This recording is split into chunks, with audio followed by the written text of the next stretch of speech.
Dès novembre 1911, le supérieur de Saint-Jacques, l'abbé Iden, reçoit une requête de la Croix-Rouge française lui demandant le nombre de lits disponibles en cas de conflit. Après consultation du conseil d'administration, il met à la disposition de la Croix-Rouge une centaine de lits. Un service de chirurgie est prêt à fonctionner dès 1912. La dette de la France est alors de 5 milliards de francs or, car la guerre de 1870 a été perdue, de même que l'Alsace-Lorraine. Quelle est l'atmosphère à Saint-Jacques à cette époque? Le nationalisme est omniprésent, que ce soit dans le dictionnaire Larousse utilisé par les élèves, où l'on évoque l'Alsace-Lorraine arrachée à la France, mais aussi sur les couvertures des cahiers, la Grande Revanche et les boîtes des plumes sergent-major qui illustrent les batailles glorieuses de la France. La cantate à Saint-Jacques fait marcher les élèves au premier rang, élèves en uniforme, habitués aux exercices militaires.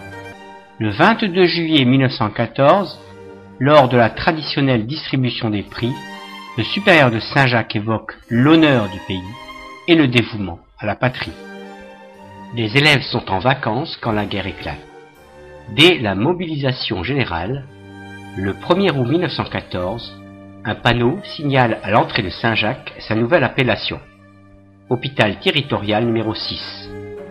L'indicateur des Flandres, journal local, évoque l'aménagement des 3 salles réservées aux blessés et détaille la composition du personnel de cet hôpital auxiliaire. De nombreux professeurs et les élèves les plus âgés sont mobilisés.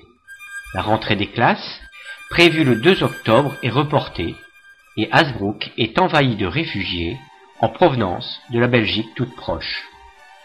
Pour faire régner l'ordre public, le maire d'Hazebrouck, l'abbé Lemire, proclame 5 arrêtés. Le 15 août, le premier Hazebrouckois est tué au combat en Belgique. Il s'agit de Jules Vampouc, élève de Saint-Jacques, qui venait d'obtenir son baccalauréat 2 mois plus tôt. 117 élèves de Saint-Jacques, appelés sous les drapeaux, perdront la vie au cours des combats de 1914 à 1918. Le 8 octobre 1914, jour de rentrée des classes, le supérieur se rend à la gare pour accueillir les élèves pensionnaires et constate la présence de 35 militaires allemands.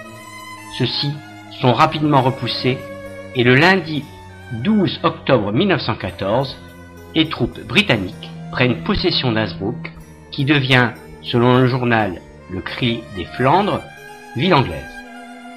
Le soir du 12 octobre, une section d'artillerie anglaise occupe la cour du collège Saint-François d'Assise et le lendemain, les canons entrent en action.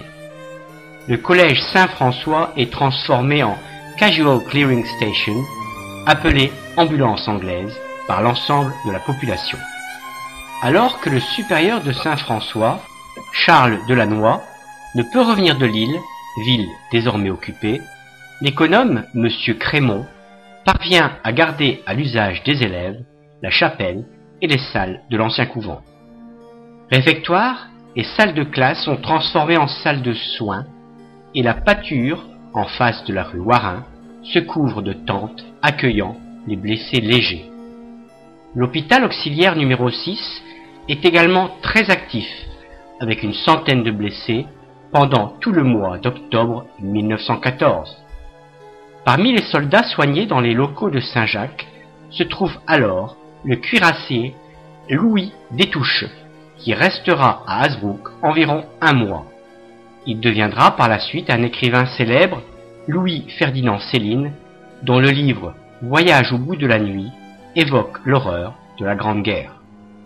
Dès novembre 1914, au collège Saint-François comme à Saint-Jacques, quelques classes sont constituées, avec des professeurs assurant également le rôle d'infirmiers. Une curieuse cohabitation se met en place, la moitié des locaux étant occupés par les élèves, l'autre moitié prise par la Croix-Rouge. Au début de l'année 1915, 50 pensionnaires sont accueillis et les enseignants utilisent leurs chambres comme salle de cours. Les facéties d'un singe animal de compagnie du commandant anglais à Saint-François, est l'une des rares sources de distraction pour les élèves. Le mois de mai 1915 verra arriver l'utilisation des gaz asphyxiants sur le front à Ypres. Le lundi 25 mai 1915, plus de 800 militaires, dans un état lamentable, rempliront les locaux et la cour de récréation du collège Saint-François. L'année scolaire s'achèvera le 23 juillet 1915 avec la proclamation du palmarès dans la salle d'études de Saint-François par le supérieur intérimaire, M. Béhague. La rentrée des classes prévue le 4 octobre 1915 est reportée au 18, et l'abbé Iden, manquant de locaux, transforme le cinéma d'Hazebrouck en dortoir, afin d'accueillir les 200 pensionnaires inscrits. La rentrée a finalement lieu avec 280 élèves, et Saint-Jacques met en place une classe de 7e flamande, afin d'accueillir les nombreux élèves belges exilés à Hazebrouck. Les cours sont souvent perturbés par le bruit du canon lointain, mais aussi par les bombardements aériens des taubes, avions allemands ressemblant à d'étranges oiseaux semant la mort sur leur passage.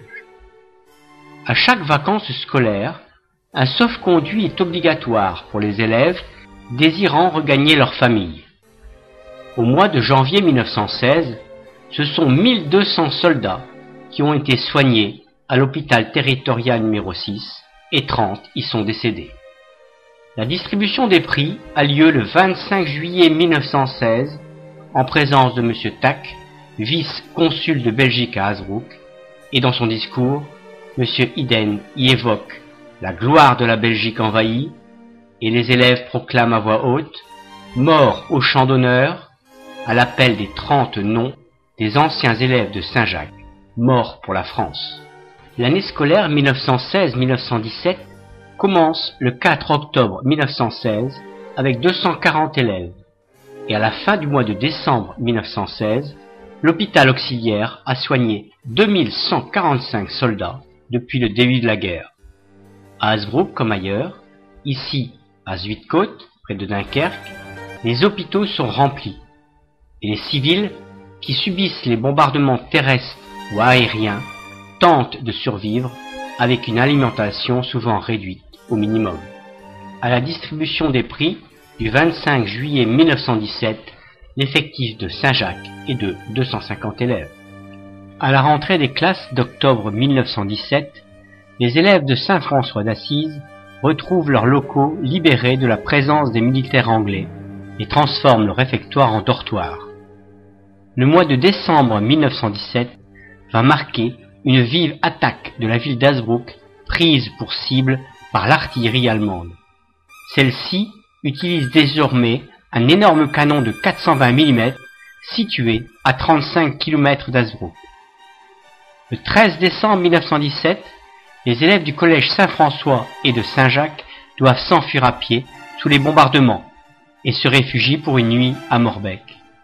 Ils rentrent au petit matin et en traversant la ville dévastée, un élève de Saint-François, Daniel de Massier, aperçoit la maison de ses parents totalement détruite. Ses parents et 2 de ses sœurs ont été tués dans le bombardement. Seule, sa plus jeune sœur, Suzanne, sera retrouvée indemne dans les décombres après 48 heures de recherche. Les élèves tentent de récupérer quelques affaires dans les locaux dévastés de leur école et regagnent leur famille sous les bombardements. Il est alors décidé d'évacuer élèves et professeurs. Ceux de Saint-François s'installent à Clermarais dès le 26 décembre 1917, alors que les pensionnaires de Saint-Jacques se réfugient à Langrune-sur-Mer en Normandie. La succursale de Saint-Jacques sera en place dès la fin du mois de janvier 1918. Plus de 160 élèves seront alors réfugiés dans le Calvados. Accueillis à l'hôtel de la mer ou dans la salle des fêtes de la ville de Langrune, ils écrivent régulièrement à leur famille afin de leur donner quelques nouvelles. Leur serrant la main de loin, ils évoquent leurs 200 grammes de pain quotidien et le manque de pommes de terre. Pendant l'hiver 1917-1918, les bombardements se poursuivent sur Hazebrouck et le 19 mars 1918, la façade du collège Saint-François, désormais inoccupée, et coupé en deux par un obus. C'est finalement à Langrune, le 24 juillet 1918, qu'a lieu la distribution des prix sous la présidence de l'évêque de Bayeux. Saint-Jacques fête également en exil le 25e anniversaire de sa fondation. À cette occasion, le supérieur reçoit en cadeau une bannière symbolisant l'âme du collège. Il terminera son discours par le refrain de Saint-Jacques : « Pour Dieu, pour la France en avant, marchons amis au premier rang, de Saint-Jacques dignes enfants, partout, toujours, soyons vaillants. » Lorsque l'armistice est signé, le 11 novembre 1918, près de 2500 militaires blessés ont été soignés à Saint-Jacques, mais en 4 ans, 178 anciens élèves sont morts pour la patrie. L'établissement peut réouvrir après les vacances de Pâques 1919, avec un effectif composé à 50% d'élèves belges qui préfèrent poursuivre leurs études à Saint-Jacques. Après 4 ans de guerre, la France sort vainqueur du conflit et les militaires affichent la gloire d'une France ayant reconquis l'Alsace et la Lorraine. 22 ans plus tard, Saint-Jacques sera occupé par les nazis et transformé en camp de prisonniers.